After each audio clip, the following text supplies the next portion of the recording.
دې لپاره چې دوه ټکي کوم هغه مصیب چې کوم مصیب امام رضا علیه السلام کړی دي، امام معصوم د خپل کوم مصیب دي او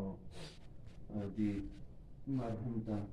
هدیه کوم او موږ ټولو حقدارانو ته چې موږ ټولو جامې باندې خدای رحم وکړي. کله چې ریان ابن شبیب راغله او سترګې غړې څه امام رضا علیه السلام مخ باندې کار ته اوښکې روانې دي. ریان ابن شبیب ورته چې مولا څه چل دی، ډېر سخت غمګین یې. ورته یې چې یا ابن شبیب نن لسم ورځ دی، وایي چې لسم ورځې څه شوي دي، لسم ورځې څه چل شوی دی. داسې خبرې ورته وکړې، امام ورته خپل چې نن لسم ورځ دی، چې لسم ورځې دا شوي دي چې مو نیکه حسین دې طریقې سره شهید کړ، کما ذبح الکبش. اوس حیران پاتې یم چې امام معصوم خولې نه داسې الفاظ وځي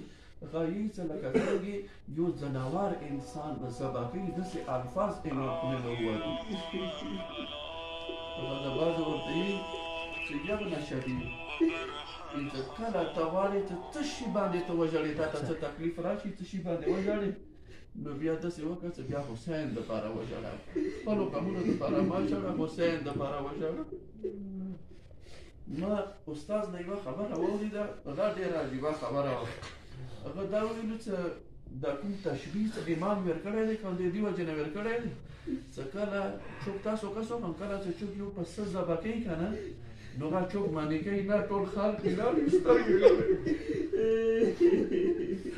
ټول خلک ولاړ وي په سترګې غړوي، ای دوریږي ټول خلک ولاړ وي سترګې غړوي، پسه د ذبح کېږي هغه څوک منې کوي نه.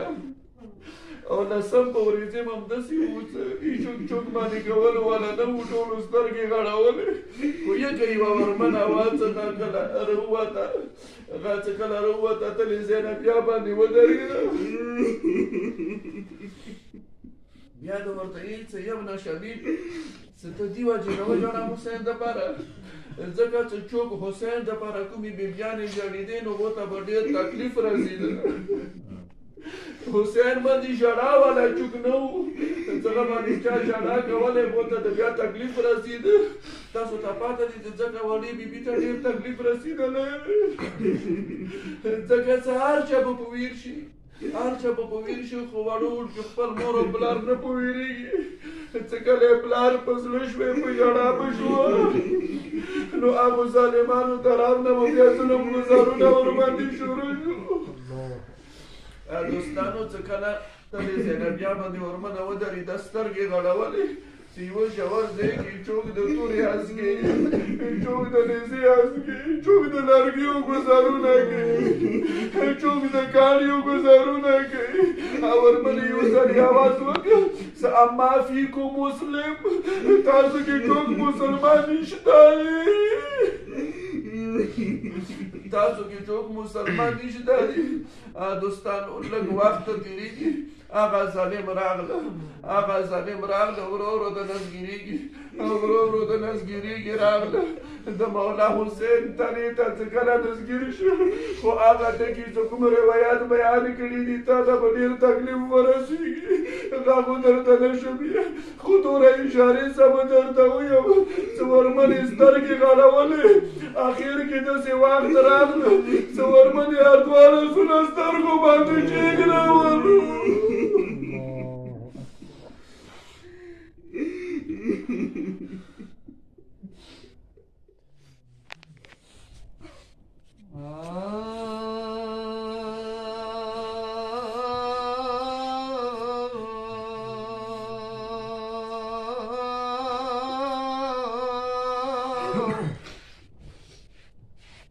فریاد وکړو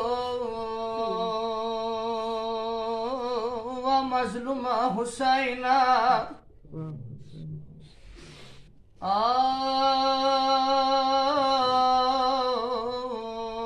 هغه وخت مه په ویر ماشه هېڅ کله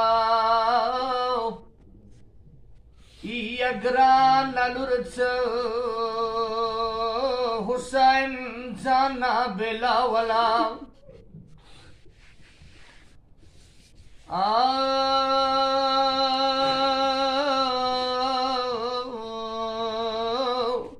ساکینا خیمونا لرے واوڑا یا بابا جان و دیل یارو نیوللاو آئی څو قدم زل جنا خیمونا لاړل څو قدم زل جنا خیمونا لاړل ساکینا زل جنا خپو کې پاسېدلاو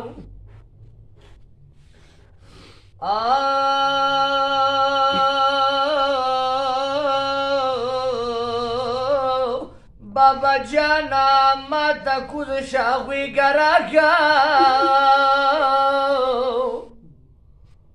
یا وارا لورد او یا چانے وسپارلاو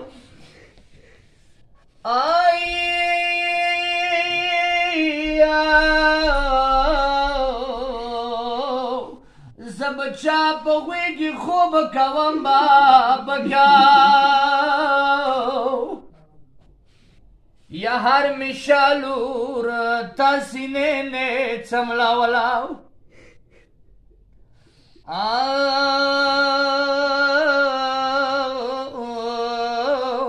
ساکینا ننشپے دا مور پا غویگی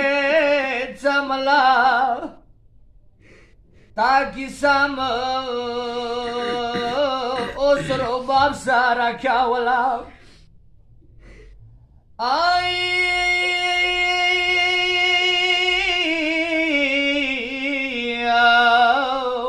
کنگرانا درور دشتا دے پروا ما کیاو کنگرانا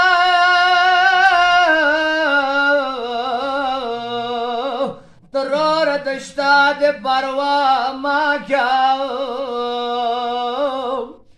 لور ترور سا جنجال ون کیچ کلاو اے ریحانا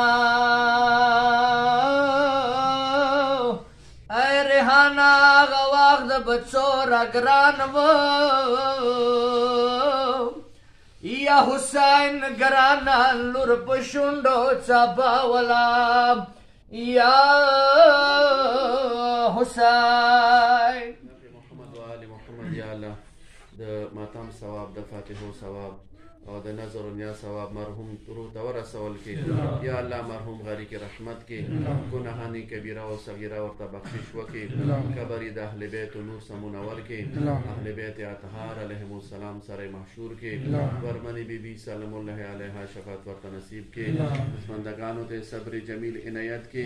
یا اللہ دے دیغان پا بادلے کے ورطا لوئے لوئے خوشحالی نصیب کے السورة المبارکة الفاتحہ مرحوم بروح بسم اللہ الرحمن